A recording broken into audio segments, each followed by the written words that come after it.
Steve's, it felt like you had chances to win that in the second half before it slipped away pretty quickly. Yeah, we did. We got ourselves obviously back 14-all with 20-something minutes to go. So we just missed that opportunity. I think back into the game we just killed ourselves with errors, or across the whole game we killed ourselves with errors. So we came up with 15 errors for the game. So there's plenty of fight, but we just we killed ourselves. Do you feel like the game sort of summed up a bit hot and cold, and you consider it was really good for that 20 minutes? Definitely, yeah, definitely.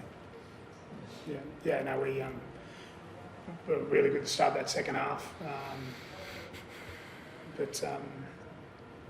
turned up the footy down our end of the field, and they were good enough to capitalise a number of times. In the sets, I think there was a couple of tries from kicks, and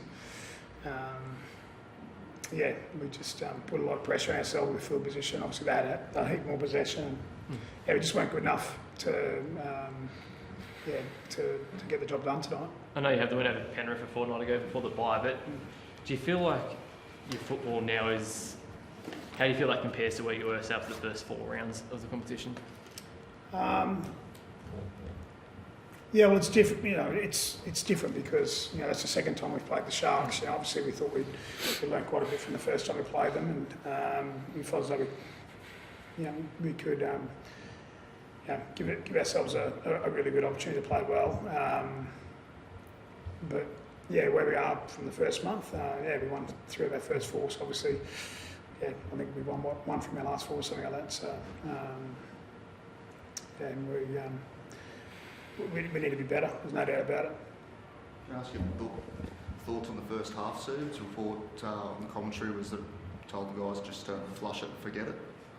I think we made 9 errors. So I actually thought coming in 14-0 after the amount of possession and field position we gave them, Dan, I thought we would take that, and we're really confident getting ourselves back in the game. Like we felt as though if we could, just build our sets a bit better. I felt as though our kick chase defence was pretty good, other than a little bit of discipline, mate. But we felt confident, and we got ourselves back into the game.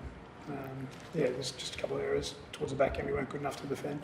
Jez, can I ask how it was feeling out there in attack, especially in the first half? Passes, like timing and passes, just didn't seem to quite hit the mark. Yeah, I mean that was obviously the story of the first half. Was our attack was a bit clunky and we had 9 errors, compounding it with ill discipline. So, that's what it looks like when you put a lot of pressure on yourself as a side. So. You don't want to be falling into a trap in this competition of hoping that your attack saves your defence. But that 20 minutes after half-time is exactly the sort of footy team that I believe we can be and have shown at times, which is a really threatening side, defensively really strong, and applying pressure through our defence, and then off the back of that, winning field position and getting some tries on the board. So. It was a very big contrast tonight between the 2 ways we played, and a lot of that was the pressure we put on ourselves through forcing errors and ill discipline when we were defending.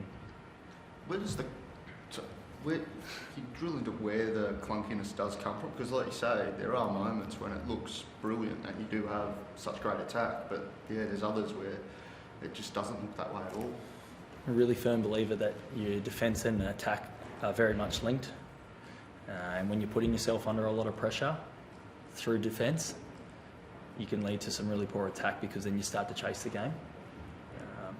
So I think it's as simple as that. When you're defending well, I genuinely believe you can lead into your attack really well. So we got both wrong tonight. Yeah, definitely. Like your best defence helps your best attack, and vice versa. So I agree 100%. That's sort of what we've spoken about in there. We did a good job, as I said, with our kick chase and where Chaz and Brooksy handed over the footy. We did a great job with that, but there's times there where discipline let us down, or marker not working hard enough or something like that, and they poked their nose through. So they turn over the footy down our end of the field really deep, and then that disrupts your attack. So it's a cycle, and I agree 100%. Moving forward, how do you make sure that defensive effort and pressure is there for the whole game rather than just patches? We just got to continue to practice. Continue to work hard. I think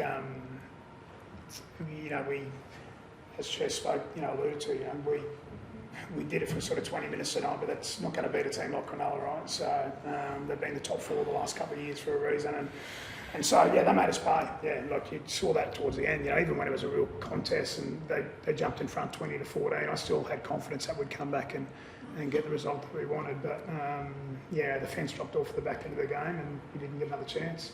So you've got a really good record off the back of the bye. What was the preparation like this week? Compared to previous Other weeks? times? When Yeah, you no, won off the bye? the same. Yeah, the same. We felt as though we had a good week. There's no excuse. We were back in. We're back in on Monday. We had a really full and thorough preparation, so there's no excuse there. Yeah, we just